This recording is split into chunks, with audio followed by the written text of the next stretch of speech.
आज की इस वीडियो में हम लोग डिस्कस करने वाले हैं सबसे important 50 cases for the CLAT PG 2023 exam. और इस ये आपकी जो वीडियो है ये आपका पार्ट 1 है इन 3 वीडियो सीरीज, बिकॉज जो कि वीडियोस बहुत लंबी हो जाएगी 50-60 मिनट की, 1 घंटे की, इसीलिए हम लोगों ने इसको पार्ट से बनाने का यहाँ पे करा है। तो ये पार्ट 1 है आपका, पार्ट 2 भी हम लोग बहुत जल्दी लाएंगे। साथ ही में अगर आपने हमारा टेलीग्राम चैनल नहीं ज्वाइन करा है तो जरूर से ज्वाइन करिए। यहाँ पे हम लोग रोज क्वेश्चंस और जो भी अपडेट्स होती हैं वो हम लोग रेगुलरली पोस्ट करते हैं वीडियोज, और क्लैट पीजी से जुड़ा हुआ जरूर ज्वाइन करिएगा। इसके अलावा अगर आपने हमारा last minute preparation course join नहीं करा है तो उसको जरूर ज्वाइन करिए, बिकॉज हम लोग यहाँ पे प्रोवाइड कर रहे हैं 200 video lectures for the most important cases. Apart from that 35 mock papers हर आपके पैटर्न को कवर करते हुए, और साथ ही में आपके पास ऑप्शन है कि आप अनलिमिटेड अटेम्प्ट्स ले सकते हो इन मॉक पेपर्स का। 350 आपके केस लॉस भी रहेंगे यहाँ पे, उससे ऊपर till the month of November उसको अपडेट किया जाएगा। आपको सब्जेक्ट वाइज मॉक पेपर्स का भी ऑप्शन मिलेगा, और साथ ही में लाइव मॉक पेपर्स आपके टिल द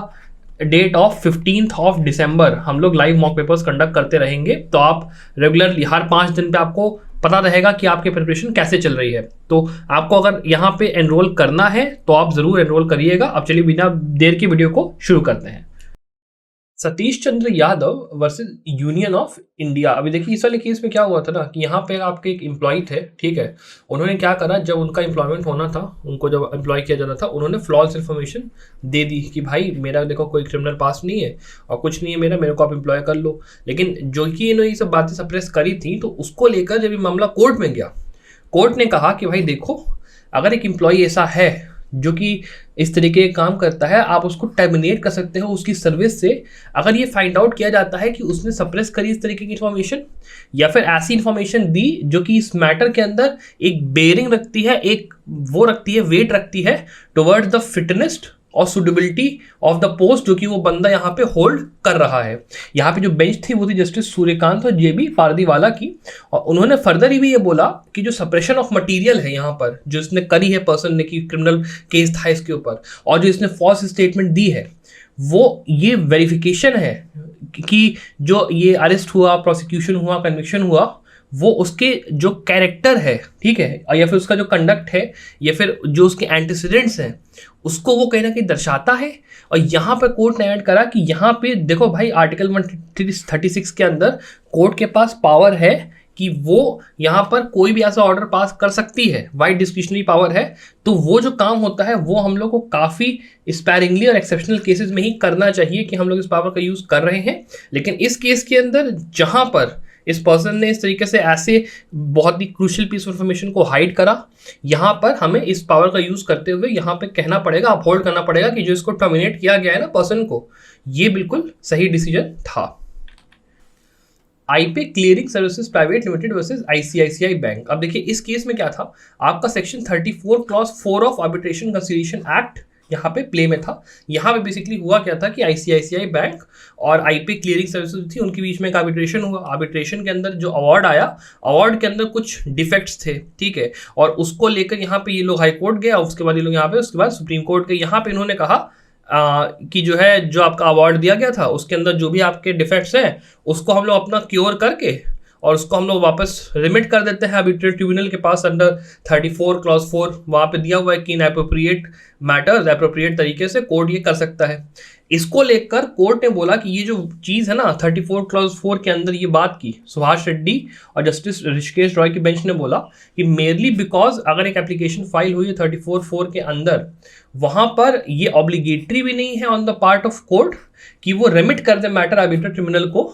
जबकि यहाँ पे एक प्राइमा फेसाई एक चीज अपीयर होती है कि there was a patent illegality in itself award के अंदर,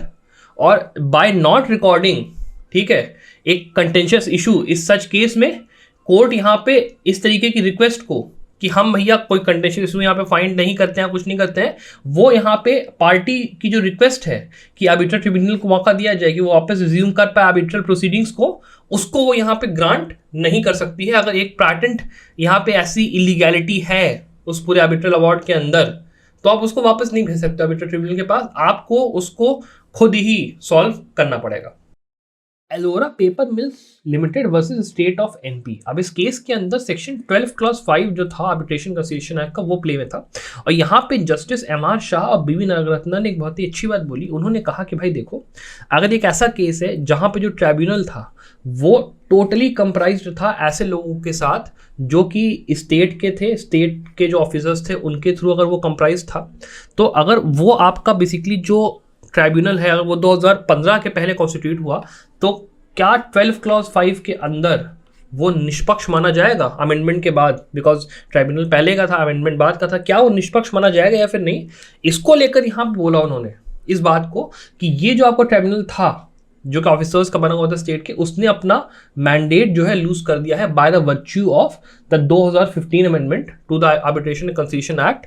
जो कि इसके आगे से प्रिवेंट करता है, अमेंडमेंट के आगे से प्रिवेंट करता है ऐसे अपॉइंटमेंट को आर्बिट्रेटर्स के जो कि कोई एम्प्लॉई है, कोई कंसल्टेंट है, कोई एडवाइजर है या फिर कोई ऐसा पर्सन है जिसने कि पास्ट या प्रेजेंट में कोई रिलेशनशिप रखा होगा किसी एक पार्टी के साथ जो कि डिस्प्यूट के अंदर यहां पर एग्जिस्ट कर रही है। तो यहां पे इन्होंने ये बात बोली। Mahanadi cold fields limited versus IVRCL AMR joint venture. अब यहाँ पे सेक्शन 11 क्लॉज 6 और सेक्शन 7 जो है आर्बिट्रेशन कंसिलिएशन एक्ट का, वो प्ले में आया है। और यहाँ पे जस्टिस DY चंद्रचूड़ और AS बोपन्ना ने ऑब्जर्व करा कि भाई अगर एक आर्बिट्रेशन एग्रीमेंट है जिसके की अंदर दिया हुआ है बस एक वर्ड कि यहाँ पर आर्बिट्रेशन या फिर आर्बिट्रर जो है ये वर्ड केवल यहाँ पे यूज हो गया, इसका मतलब ये नहीं है कि वो जो पूरा एक कॉन्ट्रैक्ट है ना वो अपने आप एक आर्बिट्रेशन एग्रीमेंट अपना पूरा पूरा बन जाएगा। इन्होंने कहा कि जो आर्बिट्रेशन एग्रीमेंट होता है उसके अंदर प्रॉपरली ये डिस्क्लोज होना चाहिए कि क्या एक डिटर्मिनेशन है या फिर क्या एक ऑब्लिगेशन है on the behalf of parties जो कि अपने मैटर्स को, अपने विवादों को आर्बिट्रेशन के थ्रू सॉल्व करना चाहती है। That is very very important. Apart from that court ने ये नोट करा कि जो मेयर यूज है ना वर्ड का, जैसे मैंने बताया आर्बिट्रेशन लिख दिया, आर्बिट्रेटर लिख दिया आपने क्लॉज के अंदर, वो जो है उसको आर्बिट्रेशन एग्रीमेंट नहीं बनाएगा। और अगर यहाँ पे अगर एक रिक्वायरमेंट है या फिर वो जो आपका बेसिकली क्लॉज है वो कंटेम्पलेट करता है कि यहाँ पे हमें कंसेंट जो है पार्टी की लेनी पड़ेगी विद रेफरेंस टू आर्बिट्रेशन, मतलब पहले विवाद हुआ फिर कंसेंट लेंगे फिर आर्बिट्रेशन को जाएंगे, तो ये चीज़ सही नहीं है। आपको जो कॉन्ट्रैक्ट है उसके अंदर पहले से ये मेंशन करना है कि भाई दिस इज आर्बिट्रेशन एग्रीमेंट, और यहाँ पे हम लोग आर्बिट्रेशन, हमारे पास बीच में विवाद हुआ, आर्बिट्रेशन में ही हम लोग जाएंगे, कंटेम्पलेशन करने नहीं बैठेंगे कि आर्बिट्रेशन होगा या फिर नहीं होगा। Union of India versus Allappan Bandopadhyay, ये जो आपका केस है ये आपका आर्टिकल 226 के अंदर जो हाईकोर्ट की पावर होती है उससे जुड़ा हुआ एक बहुत ही इंपॉर्टेंट केस है। इसके अंदर आपकी बेंच थी जस्टिस AM खानविलकर और CT रवि कुमार की, और इसमें कोर्ट ने जो आपका L चंद्र कुमार का लैंडमार्क जजमेंट था ना जो आपको याद होगा, उसको उन्होंने बस रीइटरेट करा और उसमें उन्होंने बोला कि भाई देखो जितने भी आपके डिसीजंस होते हैं जो कि आपकी ट्राइब्यूनल्स जो होती हैं वो देती हैं, जो कि क्रिएटेड हैं अंडर आर्टिकल 323A और 323B of the constitution of India, अगर इसमें क्रिएटेड है तो भैया वो जो आपके हाईकोर्ट की डिवीजन बेंच होती है ना उसके स्क्रूटनी के अंदर आ सकती है। It is subject to the scrutiny of the division bench of the high court, single जज नहीं, डिवीजन बेंच होनी चाहिए जिसके की जुरिडिक्शन के अंदर वो कंसर्न ट्राइब्यूनल फॉल यहाँ पे करता है। ये उन्होंने साफ साफ बात कहा कि हाईकोर्ट की जो आपकी टेरिटोरियल जुरिडिक्शन होती है, ठीक है, वो यहाँ पे बेसिकली इन्वोक हो सकती है इन केसेस जहाँ पे ट्राइब्यूनल ने कोई ऐसा जजमेंट दिया और उसको लेकर आप वहाँ पे हाई कोर्ट को मूव बेसिकली कर सकते हो, और ये जो केस है ये डिवीजन बेंच के द्वारा सुना जाएगा। Neil Aurelio Nunes versus Union of India, अब ये जो आपका केस है ये तो बहुत ही ज़्यादा लैंडमार्क आपका केस था article 15 clause 5 constitution of India के, और इसमें जो आपकी बेंच थी वो थी जस्टिस DY चंद्रचूड़ और AS बोपन्ना की, जिसमें कि उन्होंने कहा कि भाई देखो नीट PG जो है उसके अंदर हमें इमीडिएट काउंसलिंग की यहाँ पे नीड है, और उसके लिए उन्होंने कहा कि भाई आप इस काउंसलिंग को अपना कंटिन्यू करो, और जो यहाँ पे रिजर्वेशन दिया गया था ना, रिजर्वेशन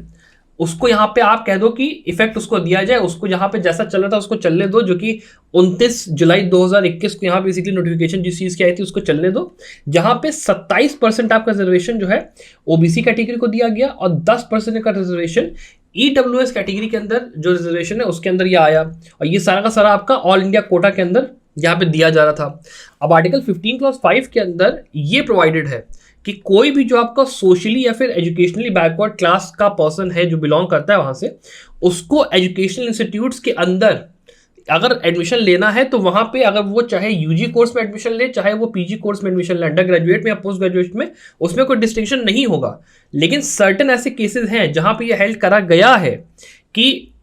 कोई भी यहाँ पे जो रिजर्वेशन होता है वो सुपर स्पेशलिटी कोर्सेज में नहीं मिलेगा, ये कहा गया है सर्टेन जजमेंट्स में। लेकिन ये कभी नहीं हेल्ड करा गया कि मेडिकल के पीजी कोर्सेज में ये चीज बिल्कुल 100% इम्परमिसिबल है। इसके ऊपर बेसिकली अभी जजमेंट आना बाकी है, और ये केवल आपका एक इंटरिम जजमेंट था उस टाइम पे कि कोर्ट ने कहा कि जो कि काउंसलिंग होनी है काउंसलिंग या होने दो। अभी के ये मामले में हम ये कहते हैं कि अभी यहाँ पे कभी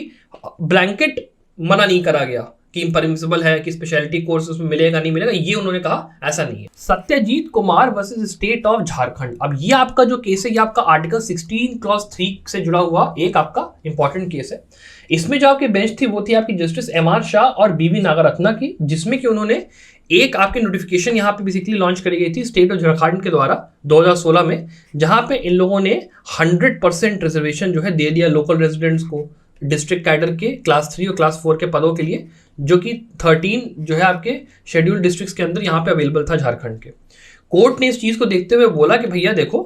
100% अगर रिजर्वेशन दे रहे हो ना लोकल रेजिडेंट्स को कंसर्न आप डिस्ट्रिक्ट के उसमें, तो वो भाई देखो सीधे सीधे आर्टिकल 16(2) के ना वायलेटिव है, उसका आप कुछ नहीं कर सकते। बिकॉज ये आपके जो राइट्स होते हैं ना अदर कैंडिडेट्स के जो कि रिजर्वेशन की कैटेगरी के अंदर नहीं आते, उनके लिए कहीं ना कहीं गलत है, उनके राइट्स इफेक्ट होंगे। और साथ ही में ये जो पार्ट 3 के अंदर बाकी और जो आपके राइट्स हैं जो कि गारंटीड है उनको भी इफेक्ट करेगा।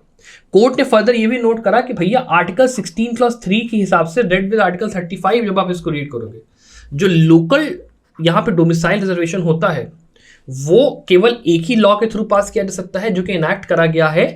पार्लियामेंट के द्वारा, यूनियन लेजिस्लेचर के द्वारा। स्टेट लेजिस्लेचर के पास यहाँ पे कोई पावर नहीं है इस चीज को इंप्लीमेंट करने की। देयरफॉर ये जो आपका पूरा का पूरा नोटिफिकेशन था ये आपका article 35 read with article 16 clause 3 के वायलेटिव भी था, तो ये आप नोट कर लीजिएगा। Union of India versus Ganpati Dealcom private limited, ये जो आपका केस है ये आपका benami transaction prohibition amendment act जो आपका हुआ था 2016 का, उससे जुड़ा हुआ और आर्टिकल 20 क्लॉज 1 से जुड़ा हुआ एक काफी ज्यादा इंपॉर्टेंट केस है। ठीक है, बहुत इंपॉर्टेंट केस है। इसके अंदर जो आपकी बेंच थी वो थी जस्टिस NV रमन्ना, कृष्ण मुरारी और हिमा कोहली की, और उन्होंने हेल्ड ये करा कि जो आपका ये एक्ट है ना उसके अंदर जो आपका सेक्शन 3 है, सेक्शन 2A है अगर आप उसको रीड करोगे उसके साथ, और सेक्शन 5 है, ये सारे के सारे जो आपके सेक्शन है ये ओवरली ब्रॉड है। इनका जो वो है लिमिट है वो बहुत ज़्यादा ब्रॉड है। ये कहीं ना कहीं डिस्प्रपोर्शनेटली एक पार्टी की तरफ बहुत ज़्यादा हार्श है, और ये ऑपरेट करते हैं without adequate safeguards in place, कि मतलब किसी पर्सन के पास अगर कोई जुडिशियल प्रॉपर रिकोर्स जो होता है वो इसमें सही से प्रोवाइडेड नहीं है। और अगर हम लोग बात करें तो ये जितने भी आपके लॉज हैं ये अनकॉन्स्टिट्यूशनल थे जिस दिन से इनको बनाया गया था, मतलब from the date from which this law was passed it is unconstitutional, साफ साफ कोर्ट ने कहा। कोर्ट ने फर्दर बोला कि भाई देखो जो दोनों ये प्रोविजंस है ना ये आपके स्टिल बॉर्न लॉ से, जैसे मतलब आप समझ लो कि जैसे मान लो कि बेबी होता है, बच्चा होता है, जैसे वो स्टिल बॉर्न होता है मतलब वो सांस नहीं ले रहा, वो पैदा ही मरा हुआ है, वैसे ये लॉ है मरा हुआ लॉ था, जैसे ही पैदा हुआ it was dead and it has never been utilised in the first place. इसको आप ऐसे कंसिडर करके चल सकते हो। अगर हम लोग एक कॉन्टिन्यूड प्रेजेंस माने ऐसे अनकॉन्स्टिट्यूशनल लॉ की स्टैट्यूट बुक के अंदर कि भैया ये चीज़ हमारे कानून की किताब में एग्जिस्ट करती है, और या फिर हम ऐसा कोई क्लेम कहते हैं कि इसको कोई कहे कि भाई ये जो कि चैलेंज नहीं हुआ किसी कॉन्स्टिट्यूशनल कोर्ट के सामने, भाई पहले चैलेंज हुआ होता तो उस समय से हमें उसको रोकना चाहिए था, ये जो है यहाँ पे हमें प्रिवेंट नहीं करेगा फ्रॉम होल्डिंग कि ये इस तरीके की जो आपके अनकॉन्स्टिट्यूशनल लॉ है ना वो ना तो किसी को बेनिफिट कराएंगे और ना यूटिलाइज होंगे रेट्रोएक्टिवली किसी भी ऐसे लॉ को जो अमेंडेड लॉज हैं उनको क्योर करने के लिए जो आपके एग्जिस्टिंग कॉन्स्टिट्यूशनल डिफेक्ट्स हैं उनको। क्योंकि अगर हमने वो चीज़ अलाउ करी कि हमने कह दिया कि चलो भाई जो पहले के डिफेक्ट्स थे ना अमेंडमेंट के थ्रू तुम पहले उसको ठीक करो और उसके बाद उठा के जितना भी आपको यूटिलाइजेशन करना है उस लॉ का जिस भी तरीके से करना है करो,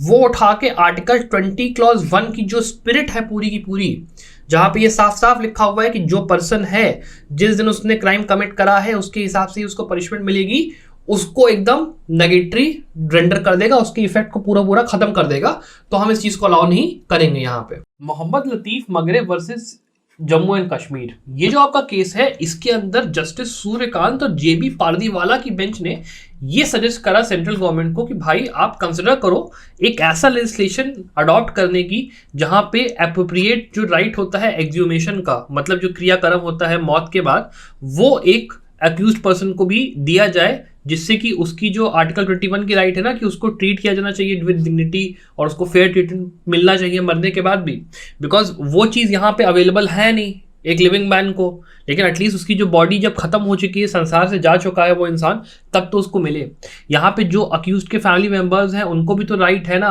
कि वो परफॉर्म कर सके उसके राइट्स, जो लास्ट राइट्स होते हैं अकॉर्डिंग टू जो रिलीजियस ट्रेडिशंस होते हैं वो। और इस केस के अंदर जो आपका अक्यूज्ड था वो बेसिकली एक आतंकवादी केस में वो फंसा हुआ था, तो उसके फादर ने यहाँ पर कहा था कि भाई उसकी बॉडी हमें यहाँ पे प्लीज दे दी जाए। उसको फिर बेंच ने बोला कि ये करा जाए। उसके अलावा बेंच ने ये भी नोटिस करा कि इंडिया के पास ऐसा कोई भी और लेजिस्लेशन है नहीं जिसमें कि एक्सह्यूमेशन की बात आती है, except section 176(3) of CrPC. Framing guidelines regarding potential mitigating circumstances to be considered while imposing death sentences in re, ये आपका एक काफी इंपॉर्टेंट केस है। इसका अंडर आपका सेक्शन 235 और सीआरपीसी का यूज है। यहाँ पे जो बेंच थी वो थी जस्टिस यूयू ललित की, एस रविंद्र भट्ट और सुधांशु धूलिया की। और इन्होंने देखिए एक बहुत ही इंपॉर्टेंट क्वेश्चन एड्रेस करा। इन्होंने देखा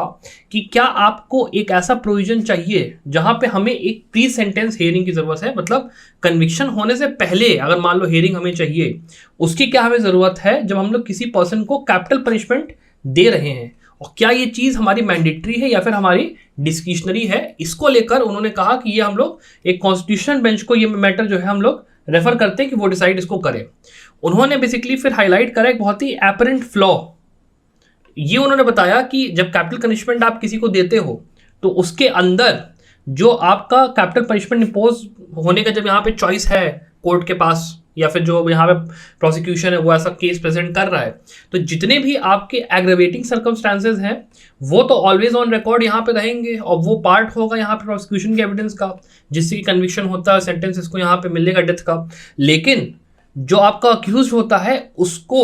आप ये नहीं कह सकते कि वो उसी टाइम पर अपने सारे के सारे मिटिगेटिंग सर्कमस्टांसेस ऑन रिकॉर्ड दे पाए, ओनली फॉर द रीजन कि एट दैट स्टेज अगर उसका कन्विक्शन हो जाता है तो वो कहीं ना कहीं एक डिसएडवांटेज पे होगा, और ये कहीं ना कहीं उसके लिए बहुत ही होपफुल,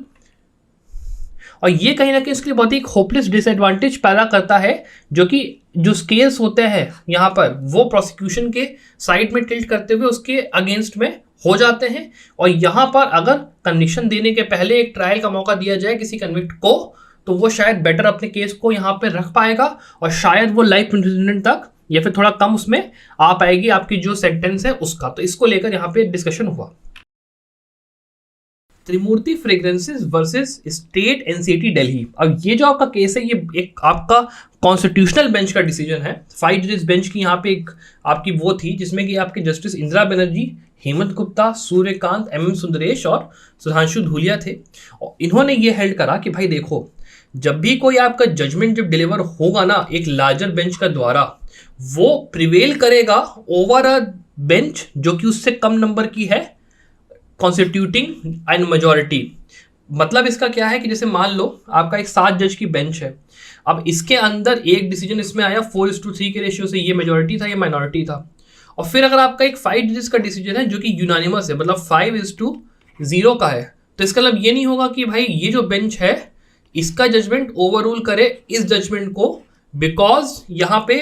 5 जजेस हैं और यहाँ पे मेजॉरिटी में जो कि 4 जजेस थे, तो यहाँ पे वो भाई बात ऊपर हो जाएगी। ऐसा कुछ नहीं होगा। 7 जजेस का मतलब 7 जजेस, 5 जजेस का मतलब 5 जजेस। कितने डिसेंटिंग में थे, कितने उसमें थे, उस does not matter. Number of जो बेंच है ना, केवल वो मैटर करेगा। इसको लेकर कोर्ट ने बोला कि आर्टिकल 145 क्लॉज 5 जो है कॉन्स्टिट्यूशन का, वो इस बात को कहीं ना कहीं बताता है कि जो मेजॉरिटी होती है जजेस की एट अ हियरिंग, वो हमेशा एज अ जजमेंट या फिर as a opinion of the court consider किया जाएगा, एज अ होल कंसिडर किया जाएगा कि 7 जजेस का ये पूरा डिसीजन था। और ये एक बेसिकली सेटल्ड मैटर है कि जब मेजॉरिटी डिसीजन आता है जिसमें कि लार्जर स्ट्रेंथ होती है, वो हमेशा प्रिवेल करेगा ओवर अ डिसीजन जो कि लेसर स्ट्रेंथ का है, इररिस्पेक्टिव की नंबर ऑफ जजेस मेजोरिटी में कितने यहाँ पे थे। Harbhajan Singh versus state of Haryana. अब ये आपका केस आर्टिकल 25 और 26 ऑफ द कॉन्स्टिट्यूशन से जुड़ा हुआ एक केस है और इसके अंदर जस्टिस हेमंत गुप्ता और विक्रम नाथ ने अपहेल्ड करा हरियाणा सिख गुरुद्वारा मैनेजमेंट एक्ट 2014 को, और जो पिटिशंस थी इस एक्ट की कॉन्स्टिट्यूशनल वैलिडिटी को चैलेंज करते हुए उसको उन्होंने डिसमिस करा। कोर्ट ने ये हेल्ड करा कि जो स्टेट ऑफ हरियाणा है उसके लेजिस्लेशन के पास ये कॉम्पिटेंस है कि वो इस एक्ट को पास कर सकता है, और ये जो आपका एक्ट है वो सिख्स का जो राइट होता है ना अंडर आर्टिकल 25 और 26 उसको यहाँ पे वायलेट नहीं करता है। सिंस यहाँ पे जो अफेयर्स हैं सिख कम्युनिटी के जो कि स्टेट के अंदर में है आते हैं, जो भी अफेयर्स हैं उनको जो कि सिख्स खुद अलोन मैनेज करेंगे, देयरफॉर हम लोग ये नहीं कह सकते कि वो वायलेटिव है किसी भी फंडामेंटल राइट के जो कि 25 या फिर 26 के अंदर कंसिडर हुआ है, क्योंकि ये आर्बिट्ररी उस एंगल से हुआ नहीं। SG Bombardier versus Union of India. अब ये जो आपका केस है ये काफी इंपॉर्टेंट आपका केस है, सेक्शन 124A आईपीसी के कॉन्स्टिट्यूशनल वैलिडिटी से जुड़ा हुआ केस है। इसके अंदर चीफ जस्टिस आपके जो थे आपके N V Ramana, justice Suryakant और हिमा कोहली ने ये कहा कि जितने भी आपके पेंडिंग ट्रायल है ना 124A के अंदर, जितने अपील्स हैं जितनी प्रोसीडिंग्स हैं, ठीक है, उनको जो है अभी अबेयंस में रखा जाएगा अंटिल एनी फर्दर जो ऑर्डर हमें बेसिकली पास करना उसके तक आप इसको रखो। उन्होंने फर्दर बोला कि जो एडजुडिकेशन होना है with respect to other sections जो कि उस पूरे आपके अक्यूज के अगेंस्ट में लगे हैं अपार्ट फ्रॉम 124A, वो अपना वैसे ही चलते रहेंगे विदाउट एनी प्रीजुडिस जो कि कॉज हो सकती है अक्यूज को। फर्दर उन्होंने कहा कि भाई जो सेंटर है और जो स्टेट गवर्नमेंट है वो रिफ्रेन करेगी कोई भी नई एफआईआर दर्ज करने में, वो नहीं दर्ज करेगी अंडर द सेट प्रोविजन, और आफ्टर जब तक इसका रिकंसिडरेशन नहीं होता है तब तक ये जैसा है एकदम फ्रीज आपका रहेगा मामला। ठीक। फर्दर बोला कोर्ट ने कि जो बंदे यहाँ पे पहले से अक्यूज बुक है 124A में और वो जेल में है, अगर वो जो है कंसर्न कोर्ट में जाए और कहें कि भाई हमको आप बेल दो यहाँ पर। और उन्होंने फर्दर ये भी बोला कि मान लो कोई नया फ्रेश केस यहाँ पे रजिस्टर होना है, ठीक है, यहाँ पे कर रही है पुलिस मान लो, या कोई अप्रोप्रिएट उसमें पार्टीज हैं जो कि कोशिश कर रही है, तो वो एट लिबर्टी है कि वो अप्रोच कर पाए कोर्ट को, अक्यूज यहाँ पे कर पाए अप्रोप्रिएट रिलीफ के लिए कि भाई हमको यहाँ पे जो छोड़ा जाए। और जो कोर्ट्स हैं उससे रिक्वेस्ट उन्होंने करा कि आप एग्जामिन करो रिलीफ जो यहाँ पे सॉर्ट की जा रही है ऑन द अकाउंट जो कि ऑर्डर यहाँ पे पास करा गया है कोर्ट के द्वारा, इन अकाउंट उसको आप लेके चलो। X versus health and family welfare department, ये जो आपका केस है ये काफ़ी ज़्यादा लैंडमार्क केस है। इसके अंदर आपका section 375 of IPC rule 3B of medical termination of pregnancy rules का यहाँ पे प्ले में था। बेसिकली यहाँ पे justice DY Chandrachud, AS Bopanna और JB पारदीवाला की बेंच ने ये हेल्ड करा कि जो मीनिंग होती है ना आपकी रेप की, उसके अंदर इंक्लूड होगा मैरिटल रेप, मतलब मैरिज के अंदर अगर किसी पर्सन ने, हस्बैंड ने वाइफ का रेप किया वो इंक्लूड होगा, लेकिन only for the purpose of medical termination of pregnancy act. मतलब जो पूरा रेप, मैरिटल रेप का कंसेप्ट उसको यहाँ पे इन्होंने क्रिमिनलाइज नहीं करा, लेकिन for the purpose of termination of pregnancy कि अगर एक फोर्स्ड प्रेगनेंसी है तो वहां पर उन्होंने कहा कि जो वाइफ्स हैं जिन्होंने कंसीव करा फोर्स्ड सेक्स के थ्रू, मान लो बच्चा हुआ है, उनके हस्बैंड ने जो है उनको फोर्स करा, तो वहां पे ये उनके एम्बिट में है अपने उसमें कि वो सर्वाइवल है यहाँ पे सेक्सुअल असॉल्ट की, या फिर रेप कह लो या फिर इंसेस्ट कह लो, जो कि रूल 3B के अंदर मेंशन्ड है MRTP एक्ट के। और यहाँ पर ऐसी जो वुमेन है वो लीगल अबॉर्शन सीख कर सकती है without the consent of her family, मतलब उसको अपने परिवार से, अपने पति से, किसी से नहीं पूछना। और अगर मान लो यहाँ पे जो वुमन है वो आपकी इंसेन है या मेंटली इल जिसको आप कहते हो, या फिर माइनर है, तो वहां पे उसके गार्जियन कंसेंट के साथ यहाँ पर ये जो पूरा अबॉर्शन है ये कंडक्ट हो सकता है। Vijay Mandal Chaudhary versus Union of India. अब ये जो आपका केस है ये आपका एक लैंडमार्क केस है जिसमें कि prevention of money laundering acts के अंदर जो आपके अमेंडमेंट्स हुए थे उनको यहाँ पे कोर्ट ने कहा कि ये आपका कॉन्स्टिट्यूशनली वैलिड है। कोर्ट ने बोला कि जो आपकी पावर होती है यहाँ पे ईडी के पास अरेस्ट करने की, अटैच करने की, प्रॉपर्टी को सर्च और सीजर करने की, वो सारी की सारी यहाँ पर ठीक है। और उन्होंने जो प्रोविजंस थे आपके सेक्शन 5 हो गया, 8 क्लॉज 4 हो गया, 15 हो गया, 17 हो गया, 19 हो गया, इन सबको यहाँ पे कहा कि सही है, जितनी पावर आपकी अटैचमेंट सर्च सीजर की सबको उन्होंने कहा सही है। फर्दर उन्होंने बोला कि जो आपका रिवर्स बर्डन ऑफ प्रूफ का कंसेप्ट है सेक्शन 24 के अंडर एक्ट के, उसका भी एक रीजनेबल नेक्सस है with the object of the act जिसके लिए वो बनाया गया था।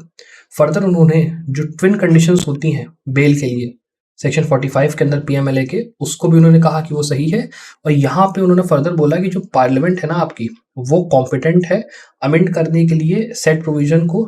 जबकि 2018 में उन्होंने करा इवन आफ्टर यहाँ पे जो कोर्ट थी उन्होंने निकेश ताराचंद शाह के केस में कुछ और बात कही थी। उसके अलावा भी जो लेजिस्लेचर है उसके पास ये पावर है कि वो यहाँ पे अमेंडमेंट इस तरीके के ला सकती है। आयशा शिफा वर्सेस स्टेट ऑफ कर्नाटका, ये जो आपका केस है ये आपका आर्टिकल 25 से जुड़ा हुआ एक बहुत ही इंपॉर्टेंट केस है, जिसमें कि सुप्रीम कोर्ट ने एक स्प्लिट वर्डिक्ट यहाँ पे दिया हिजाब बैन केस के अंदर, जो कि कर्नाटका में आपका हुआ था। यहाँ पे आपकी जो 2 जज की बेंच थी उसमें आपके पहले जज थे जस्टिस हेमंत गुप्ता, जिन्होंने बोला डिसमिस करते हुए कर्नाटका हाईकोर्ट के डिसीजन को, अपील को जो आई थी उसकी बेसिकली उसको, कि जो राइट होता है रिलीजियस बिलीफ जो आपकी होती है आपका, वो आप कैरी आउट नहीं कर सकते हो एक सेक्युलर स्कूल में, धर्मनिरपेक्ष स्कूल में, जो कि मेंटेन हो रहा है स्टेट के पैसों से। ठीक है, जो आपके फंडामेंटल राइट्स हैं वो आपके राइट टू फ्रीडम आपका जो है रिलीजन का, वो आपका एब्सोल्यूट नहीं है और वो आप सब्जेक्ट कर सकते हो रीजनल रिस्ट्रिक्शंस के अंडर में। उन्होंने इंटरप्रेट करा जो कर्नाटका स्टेट का सर्कुलर था, जो हेड स्कार्फ्स को, बुरखे को, बेसिकली हिजाब को सॉरी बैन कर रहा था, कि वो था for the purpose of maintaining uniformity and discipline school के अंदर। वाइल यहाँ पे on the other hand justice Sudhanshu Dhulia ने हेल्ड ये करा कि जो आपका हाईकोर्ट है वो जो जजमेंट उन्होंने दिया है वो एक इम्प्यून्ड डिसीजन है, ये कहते हुए कि जो गर्ल्स हैं अगर आप उनसे कह रहे हो कि वो अपना हिजाब यहाँ पे उतारें एट स्कूल गेट्स, तो वो उनकी इन्विजन ऑफ प्राइवेसी है, जो कि आर्टिकल 21 पे सीधा अटैक है उनकी, जो उनकी डिग्निटी है उसके ऊपर अटैक है। अल्टीमेटली जो सेक्युलर एजुकेशन है कहीं ना कहीं वो उसका कहीं ना कहीं डिनाइल वो हो रहा है। और उन्होंने फर्दर ये पॉइंट आउट करा कि एक हिजाब पहनने से ये चीज़ बेसिकली पब्लिक ऑर्डर के, मोरालिटी के, या हेल्थ के, या डिसेंसी के, या फिर जो अदर ग्राउंड्स होते हैं कर्टेल करने के फंडामेंटल राइट्स को, उसके अंदर कहीं भी नहीं आता है और इस चीज़ को हम लोग अलाउ नहीं कर सकते हैं।